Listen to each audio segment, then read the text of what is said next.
If you look at a typical person's balance sheet or just ask them what they own, they will list things like their home, their car, the cash in their savings account, and maybe their collection of watches or designer clothes. They call these assets. But if you look at those same items through the eyes of a chief financial officer, which I was for many years, or through the lens of wealthy investors, those things aren't assets at all, they are liabilities. And thinking they are assets is exactly what keeps people poor. In Rich Dad Poor Dad, Robert Kiyosaki gives a definition that changed how millions of people think about money. It's simple: an asset puts money in your pocket. A liability takes money out of your pocket. I'm Will. I have an MBA in finance from Cornell. I'm a chartered financial analyst, and I've spent my career on Wall Street and as a CFO. Today, I'm going to walk you through 5 specific things that middle-class people think are assets, but are actually draining your wealth, and I've got the math to prove it. Let's start with the most common one: the car. People love to say, I have $50,000 in assets, because they drive a $50,000 truck. But let's look at the math. A car is almost never an asset. Unless it's a rare collector's item, it is a depreciating liability. The moment you buy it, it starts losing value. If you finance that car, it's even worse. You are borrowing money to buy something that is going down in value, and you are paying interest to do it.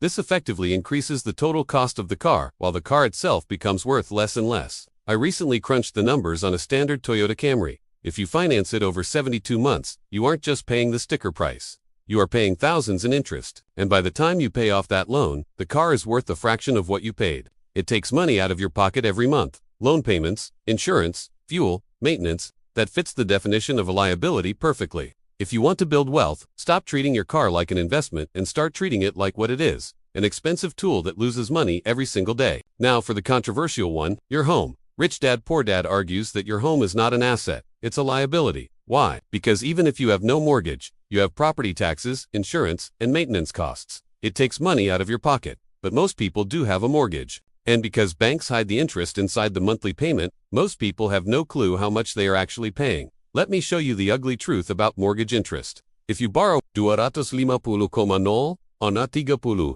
your mortgagiatan, 8 will pay 410,000 in interest alone. That means you are paying nearly double the price of the house just for the privilege of borrowing the money. In the early years of your mortgage, almost your entire payment is going to interest, not principal. While you are banking on the value of the home going up, the bank is guaranteed to make a fortune off you, until that house pays you rent, or until you sell it for a profit after factoring in all that interest and taxes. It is sitting in the liability column. Number 3 is one that feels the safest, but is actually dangerous: excess cash in a checking or low-interest savings account. We have a psychological tendency to think money in the bank is safe, but you have to understand the difference between nominal value and real value. If your bank is paying you 0.5% interest, but inflation is 3% or 4%, your money is losing purchasing power every single day. By being afraid to invest in keeping everything in cash, you are actually locking in a loss. You are guaranteeing that you will be poorer in the future than you are today.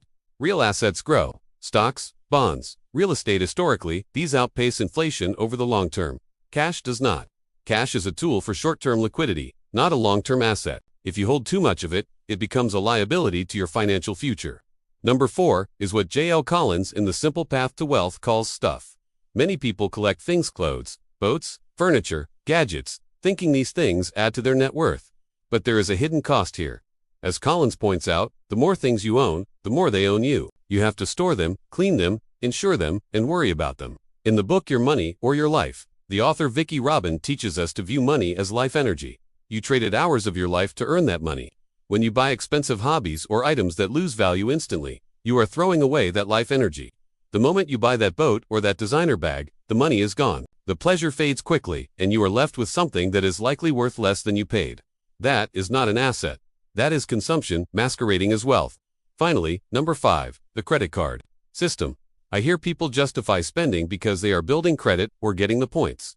Let's be clear. If you carry a balance, credit card debt is the worst kind of liability. It is bad debt. You might get 1% or 2% back in points. But if you are paying 20% or 25% interest, you are getting crushed mathematically.